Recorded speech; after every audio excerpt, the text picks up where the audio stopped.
Danes vam bom zaupal, kako se naredi ingverjevo mleko, in za ingverjevo mleko rabite tole reč, ki jo držim v rokah. Sem Robert Lisac, profesor športne vzgoje, in moja strast je absolutno vse, kar je povezano z telesom, torej gibanje in delno seveda tudi prehrana. Za mano raste tale lovor. Lovorov list izgleda takole, gledajte.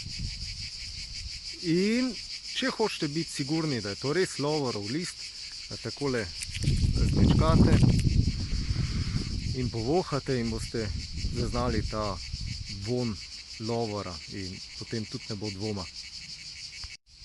Kako se pa zdaj naredi to ingverjevo mleko? Torej naberete si lovor, lahko je svež, lahko ga posušite in ga prinesete seveda iz dopusta in naredite doma ingverjevo mleko, ali pa si ga že naredite na dopustu. Vzamete lovorove liste, 3, 4 ali pa 5, jih date v mleko, čakate, da zadeva zavre, naj se malo kuhlja in potem čez 3, 4, 5 minut zraven naribate ingver. In potem pustite, da se tudi to kuhlja in vaše ingverjevo mleko je potem narejeno. Če ne vržete lovora v mleko, preden date ingver, se vam bo mleko skisalo. Če pa tisto spijete, ste pa res cari. To je gnusno. Tako da najprej lovor, naj se kuhlja, potem šele ingver. In to je potem zakon pijača. Po potrebi še sladite s kakšnim medom in zadeva je fantastična.